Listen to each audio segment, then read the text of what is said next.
Catherine Vesnas here, and welcome back to more Money Minutes for Doctors.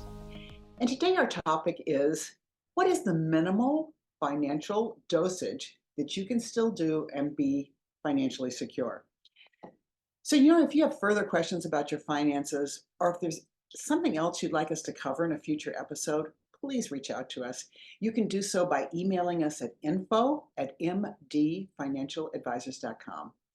And please don't forget to like, subscribe, and follow us on social media, MD Financial Advisors. You won't miss an episode that way, and it does help us get the message out to more doctors. And I should mention to you that unlike other financial podcasts for doctors, we don't take any advertising money. I pay for all of this myself. We do it all with our team. So it really helps us in the standings if you'd be so kind as to like us and send it on to your colleagues. So thanks for helping us out. All right. So there are probably millions of articles out there about small tips and tricks that you can use to improve your finances today. And they want to be easy, they want to be doable, they want to be effective, right? But I started thinking about doctors and how you always want to apply the minimum effective dose when you're working with a patient. And I thought, well, shouldn't there be a minimum effective dose that doctors could use for their own finances? So that's what we're going to be talking about today in this quick episode. So for our purposes, we're going to assume that you are a doctor who takes home, after your taxes, after your retirement plans at work, after your medical insurance and deductions, about $20,000 a month or $240,000 a year. I know for some of you that's going to be on the low side, maybe some on the high side, but just to make things easy for our discussions today. So if you're a young doctor, suggest that the minimal effective dose is 20%.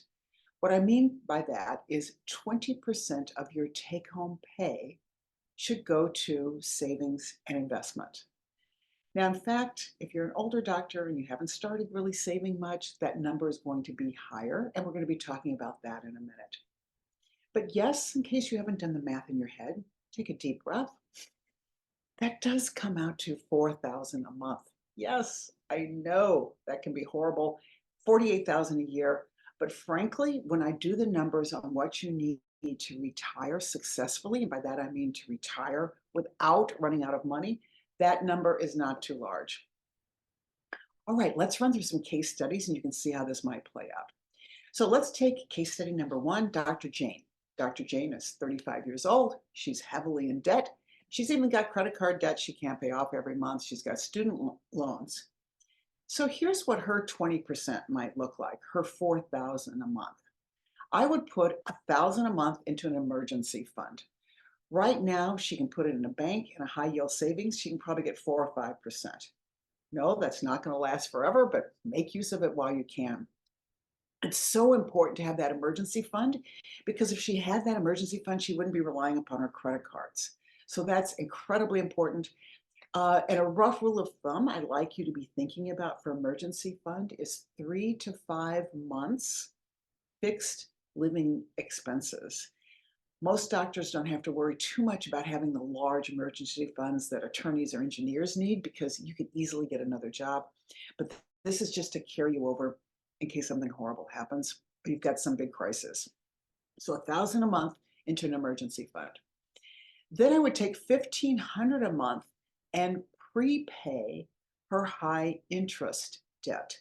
So this $1,500 would be in addition to her regular loan payments. So her regular minimum loan payments, whatever she's paying, this is an additional $1,500 with the goal that we want to get that high interest debt paid off as soon as we possibly can. And then I would take the remaining $1,500 and I would put this into long-term savings. Now, one of the big mistakes we see doctors do is they think very sequentially, like I've got this debt, I've got student debt, I've got to pay it off. It's going to take me 5 or 8 years to get that paid off, and then I can start saving. Well, what's happened then is they've missed the miracle of compound interest. And that those few years, the 5, 8, 10 years it takes them to get started, has a huge impact on how much money they're going to have by the time that they retire. So even though $1,500 a month isn't as much as we would love Dr. Jane to be investing at this stage, it's something. And doing something is a lot better than doing nothing. So between her emergency fund at $1,000, her $1,500 a month into prepaying high interest debt, and her $1,500, that is Dr. Jane's $4,000 per month. Now, once her emergency fund is up to maybe 5 or even 6 months of fixed living expenses, maybe it's 3 for her, whatever that is, guess what? Then she can take that $1,500 a month and she can add it to her long-term savings. Whoopee! Now she's at $2,500 a month in long-term savings. And then, of course, once her high interest debt is paid off, she can take all of that $4,000 a month, and put that towards long-term savings. All right, so that's Dr. Jane, our young doctor who's heavily in debt. Now, on to case study number 2, Dr. James.